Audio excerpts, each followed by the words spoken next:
Welcome to Season 2 of The Reflection. We started this series in March 2020 after the announcement of the lockdown and COVID-19 began to change the world.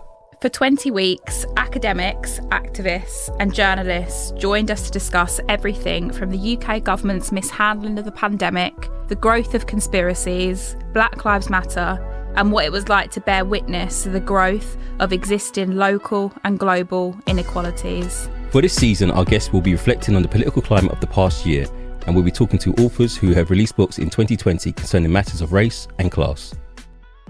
Welcome to episode 1 of the second series of The Reflection.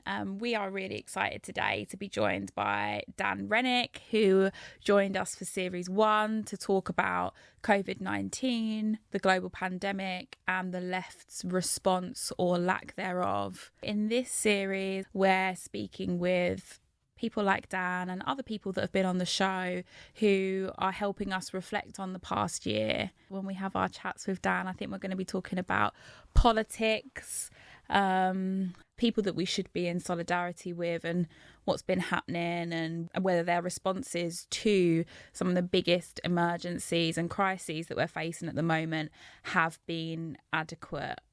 Dan? I think that's it for a lot of us, right? Like there's people who have ample space, a garden, multiple rooms, and economic mobility. And then there's people who've got one room who've not really enjoyed the lockdowns, innit? Right? Who've never really been an advocate for them. And then that playing out with these people expressing how nice and free and open their lives are with the ability to have a constant output. Whereas some of us are struggling to do the basics because we're just working from one space, right? And that, for me, was the root. If I'm really going to be honest, I can sue these people for the idiocy of some of the things that they come out with. But really, it's like a class politics, right? It's like you are recording yourself with bare space around you, isn't it? Do you know what I mean? Like you got the lovely houseplants and all of that.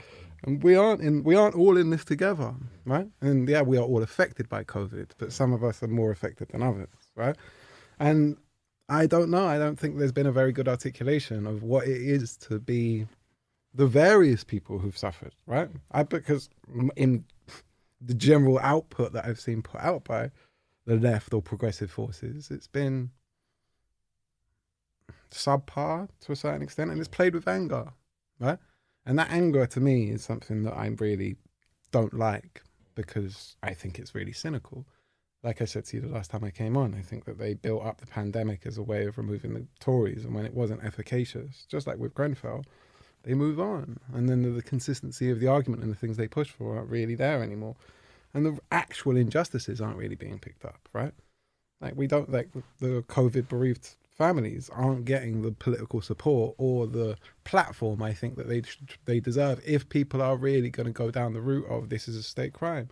But for me, I feel just like with Grenfell, they said this is a state crime, Boris needs to go. And when they realise they can't remove him, they move on to the next one. So now they think that Palestine or relationships with Israel are going to be the thing that's going to dislodge the government because we only ever think in a 24-hour news cycle. On that analysis, would you say the current left, as kind of represented by New Labour, are they ideologically bereft? I wouldn't say it bereft, but I think we've been disunified for a very long period of time. And I think that plays out now. Like last time I came on here, we were on the day of the election. Now we've seen the election results, right? We can see how this stuff's playing out, right? Now, for me, you've had 2 serious state crimes since 2017. First Grenfell, second COVID. And Tories haven't electorally suffered as a consequence, right? Now, that's a massive thing to exist within our polity, right? And the thing is that a similar thing happened at the end of the 80s with Thatcher. If you look at the series of disasters that happened at the end of the 80s, yet they still won with Major replacing them. So what is... Would you say it's nationalism then? So nationalism is convince people to replace class interest? To a certain extent. But I mean, but Thatcher played that in the 80s. Yeah, I think if you read Stuart Hall's work of really trying to understand Thatcherism, there's a massive issue I have with Hall because I'm more of a student of Sivanandan, right? But Hall's analysis, particularly in the 80s, up until 89, until the New Times stuff that he goes down the road of, his analysis is potent. And the thing is that The Crisis of Labourism as an essay presents this issue, right? Post-Fordism, the idea of like a post-industrial existence that we now live, right? Now, Manchester is a left-wing city. Liverpool are a left-wing city. They're also highly industrialised cities, even in their past and in geography and architecture, right? London, I don't think, London, because of the pace of change here, of course there's industry in London, but it doesn't feel industrial anymore. It doesn't feel a leftist city anymore. So when we have a progressive vote in London, I think it's racially based, right? It's racially progressive, it's socially liberal, but it's economically quite right-wing, actually, London, right? Even the roads are. Everyone I know is trading on their little apps now and trying to get on their cryptocurrencies and that. We're all in it now, isn't it? This is reflected in the music, right? You see, like with grime, drill, there's an embracement of neoliberal logics, right? You want to make it, you want to make money. And it's not about being equal or being authentically street, it's about making money. So there's an acceptance of neoliberal logics, man, from the road. So I agree. I'd say the vote would be, well, a racially moved vote. But economically, the people are thinking neoliberals, right? Mm-hmm. I was thinking about when Dan was talking then as well, not kind of a departure from New Labour and thinking more about our alternative medias and how they have responded to the pandemic and Grenfell. What you said, Dan, it being a class politic has really played out. Like, I'm incredibly disappointed at how cliquey the left and the progressive left are. I'm so disappointed. We have so much innovation. We have so many amazing thinkers, writers, people that can really help us understand and grapple with these big issues. What I don't understand is whether it's a lack of self-awareness of that fact, which I can forgive because I'm a very forgiving person, or it is purposeful and we are just playing a game of careerism, of climbing the ladder. I don't understand what it is. If it's the first one, I can work with that. I can work with most people. But I'm disappointed how the factions and cliques have not evolved. The listeners will be able to hear kind of the exasperation, kind of a bit of anger in my voice, because I think I've been a little bit naive about the left. I think that's to do with multiple things, but I'm disappointed.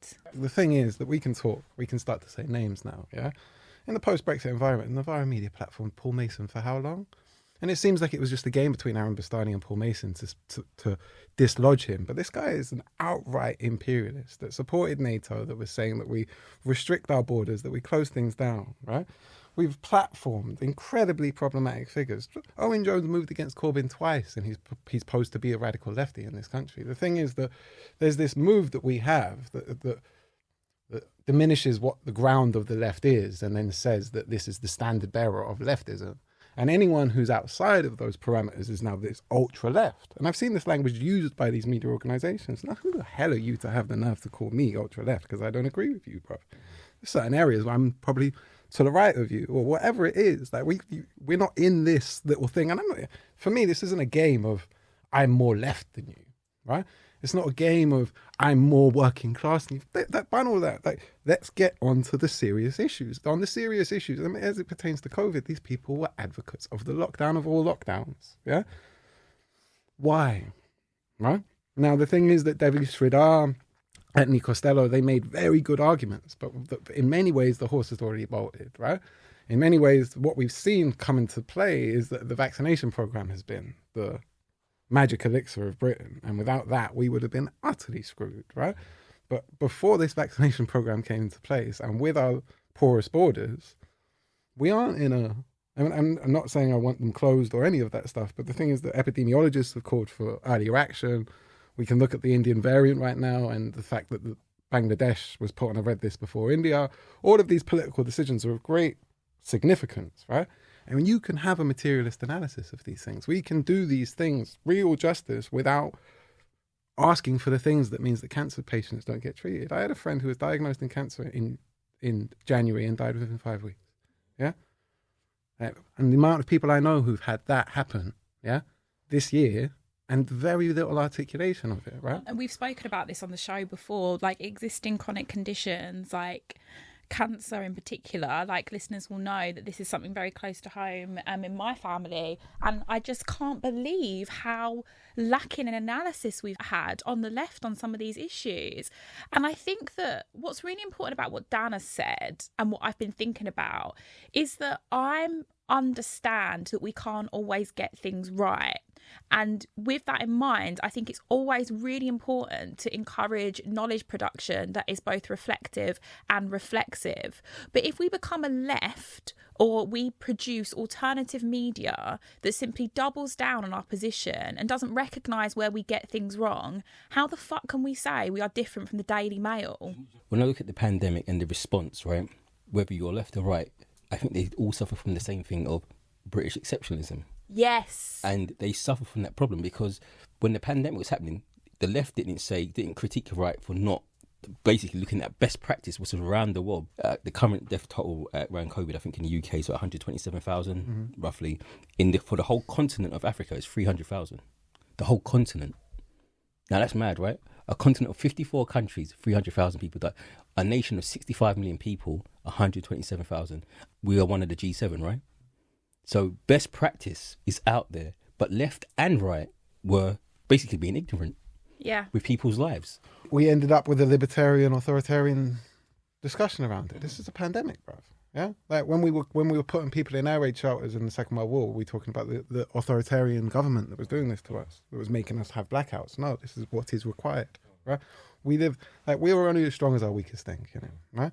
The thing is that, like, a pandemic, like housing crisis, like an ecological crisis. Yes, there is real substantive politics that is going to change the world that we as individuals can't do anything about. But that doesn't mean that we completely sever our actions from consequence. Like, we do the little things. We recycle, we put things away, right? We wear a face mask. We do all of these things, but we didn't develop that really, right? And now we're in a position where we're going out on massive demos, where we're breaking rules, where we're going to parties, and the left is seen to be doing this more than the right, I would say, in British politics at this moment in time. We have been the people who have most happily gone out when there are still restrictions in place, and we are ones playing with a potential new variant. Now, the vaccination program seems to be effective. The hospitalization rates, even in areas where the Indian variant is spreading, isn't leading to the hospitalization of 60 and 70-year-olds at this moment in time, looking at the data from Bolton. And that's heartening, which means that we may not have a return to the full lockdowns that we've had before. But this is something that we can't play with, right? This is something that all of us have a responsibility to maintain, right? And things that people want to throw that off. I mean, the amount of people I know who I thought were on point and saw the world like me, who've gone full anti-vax, anti-mask. And I think I literally just don't understand the anti-mask argument. Like, I know that my simplest way of putting this is that we are fighting against an authoritarian government. If you lot are actually seriously scared about the internet of everything and the internet of all things and facial recognition software, wear a mask, bruv. Yeah? Wear a hat, wear a mask, and don't get picked up everywhere you go. But if you're going to go around with using your contactless card for everything, using your phone everywhere you go, snapping, bloody going on TikTok, using the maps, and then Dan's you want to now a global TikTok phenomenon. Don't know if anyone knows this. Tom Hardy of the left, apparently. Yeah? I can see it now. I can see it. I can see it. Go on. But this is it. There's a responsibility we all have, innit? And the thing is that I feel that we go, if it's not the Tories' fault, yeah, and if we're not going to be able to dislodge them, let us go and rave, yeah. And I genuinely feel that is the kind of position of the 20-30 somethings. And the thing is that our vaccination rates are too low. I do sympathise with that, not the argument, with the actions that you're critiquing. I was going to send you the piece where Joe Rogan's talking. They're not wearing a mask and not taking the vaccine, right? And he's aimed at young people. Now, Joe Rogan, his demographic is 89% men. And it's usually men. And we had this same issue in the last pandemic, in the 1918 pandemic. Men, and especially young men, find it hard to do what they're told. So it's mainly white young men feel it hard to be told what to do. And it's this kind of thing, that this idea that you're kind of presenting information. It's for the first time, these people are being told to do something. The government's interfering in your life. Now, this narrative runs wild in America at the moment, but it's come over here. And Boris Johnson plays into this idea. And the left, like, what's his name? Pie Man. Whatever his name is. Keir Starmer, right? So all he does is double down. They tell you to wear a mask, but also at the same time, they put that libertarian, individualistic argument saying, it's up to you. It's up to your choice. Trump, he encapsulated that argument pretty well. Wear a mask, but only if you want to. Now, if we're supposed to be all in it together, that only if you want to, It's not an option. it's not an option. But this has been the narrative of mainstream politics. Choice. But you look at the places that have been successful, and the thing is, like they were the authoritarian lurches that then end. Yeah, and this is the thing. You look at China, you look at Vietnam, you look at the way that they controlled the epidemic in the early days, and then what their daily life is compared to us. Yeah. Now, really go back to that original argument and tell me that you actually had a dichotomy between libertarian and authoritarianism, and you're an absolute joker. You're a dilettante. You're lying to the world, right? We are the authoritarian ones. We've had one of the longest lockdowns in the world. We've had one of the worst economic impacts. We've had one of the worst impacts on small businesses. And we are sending people utterly insane, let alone what it has done to our public health, right? And you have these jokers still out here very happy to go, let's all lock down, right? Because there's this lunacy that goes, okay, if we go into a lockdown, somehow it's going to bring about the end of capitalism. Well, we're in our lockdowns, and all of these 5G lot, they weren't right, but they were right that 5G was being pushed out, right? That the Internet of Everything is coming, right? And the infrastructure of the Internet of Everything is a 5G infrastructure, which has been built while we've been in our yards. And the thing is that we're going to step out not into this new normal, is a new normal in which we are geotagged and traced and followed. But what was interesting is, so if you go back to the analogy of China, so if you remember what Boris Johnson said at the start of the pandemic, when it was spread around China, Boris Johnson said, "We're not China." So automatically they had that kind of ideological, almost like a Cold War-esque argument, that we are freedom-loving in the West. So a lockdown is an anathema to our natural rights, our natural liberties that we have enshrined in. You hear people talking about Magna Carta now, or the glorious Bill of Rights, or whatever people are talking about. You see this, people are evoking these kind of things, that we're liberty-loving people, and a lockdown is an anathema. So if we do bring it, it's because we've had to. We really had to curtail some of your freedoms. Yeah, and I agree with that argument, right? The thing is that like I've said, I think it's a time-limited good, and I think it's necessary. And I think that if we had meaningful test, track, and isolate programs, I mean, there's last year's episode where we deal with all of this. Yeah, if we didn't have a market state, yeah, if we actually activated or developed where it's been broken a public sector to deal with this stuff, we would be able to deal with it. Yeah. But instead, we talk about things like we don't have to build it, right? As if crisis in and of itself is going to yield the solution, and it doesn't, right? And oftentimes it puts us in a worse place, and oftentimes it sends people who were very good round the bend or into suicidal depression, yeah? And what work is required after something this long? Well, a lot more, right? And the thing is that, I mean, it doesn't just go for the left. It goes for the YouTubers. It goes for everybody, yeah?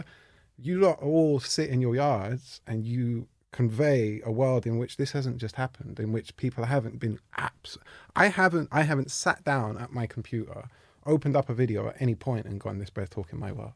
Ever. Not in the last year, right?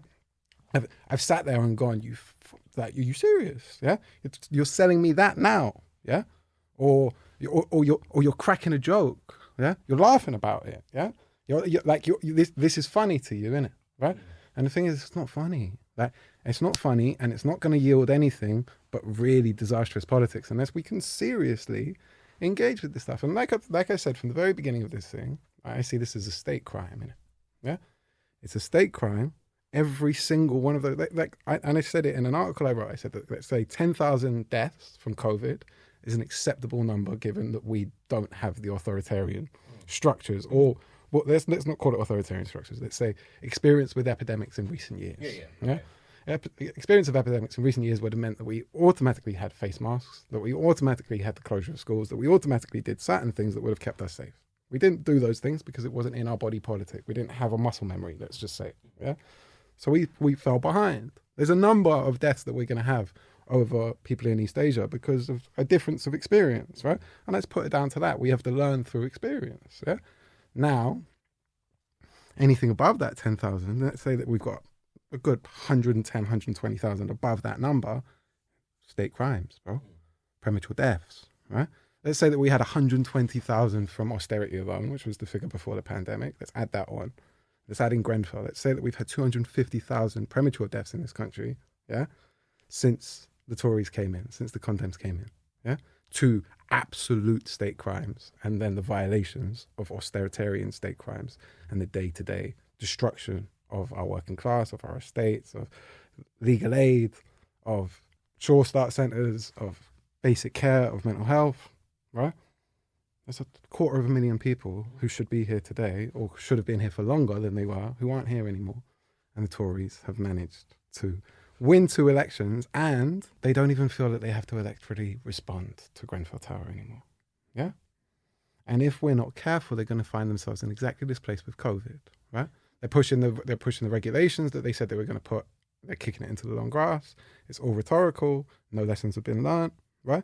And the only thing that's going to carry us into a place where this can never happen again is a never again politics, which means that we don't play knee-jerk politics, that we don't go for the quick reaction, that we don't just try and press the country to kick out Boris, yeah? But we actually develop a long-term politics that means everybody takes their role. We're only as strong as our weakest link. And yes, if you go to parties when there's still a pandemic on, if you're not wearing a mask, you are one of our weak links. Every single person who's seriously experienced this thing is a victim and a survivor. And they're not just there for you to use statistically as a victim. They're for you to engage as a survivor, as a fighter. You are never going to know injustice like they do. You are never going to have that burning fire in their stomach like they do. You are performative in comparison to these people, and the best you can be is an amplifier. If you choose not to amplify them and continue to sit with your Nathan Barley looking left, yeah, with your Shoreditch going, I'm going to drink my lattes, yeah, being a dickhead's call leftism, and you're not going to engage with them people, and you're not going to amplify those people. You're not left, innit? You're not progressive. That's not socially progressive. And the thing is, if we're going to talk a culture war, and we're going to go into this whole thing of culture war, where's the diversity, bro? Come on, man. We've all seen those pictures, right? We've all seen these pictures. These men are not diverse. This is not alternate media. And the thing is that if you're not even engaging with these left behind people, if you're not even engaging with people who are victims of state crimes, and they haven't done it with Grenfell, they're not doing it with COVID, yeah? Now, then what is our politics? Because if we're not building from there, and if we're not building from people who died prematurely, and if we're not even building from businessmen who are working 12-hour days for 35 quid, which is what we are living with in this country, or Uber drivers who are working 13 hours to get 80 quid, yeah? If you're not engaging with those people, if you're an alternate media organisation and you're not building what recovery looks like from that, yeah? What are you talking about, bro? Turning issues into... So this is a Siva quote, yeah, right? Can we do the Siva quote? Let's finish on the Siva quote. So that's one of the greatest things Siva said. I mean, Siva said so many great Turning things. personal issues into... So he said, we turn issues into cases into campaigns, and a campaign into a movement. Yeah?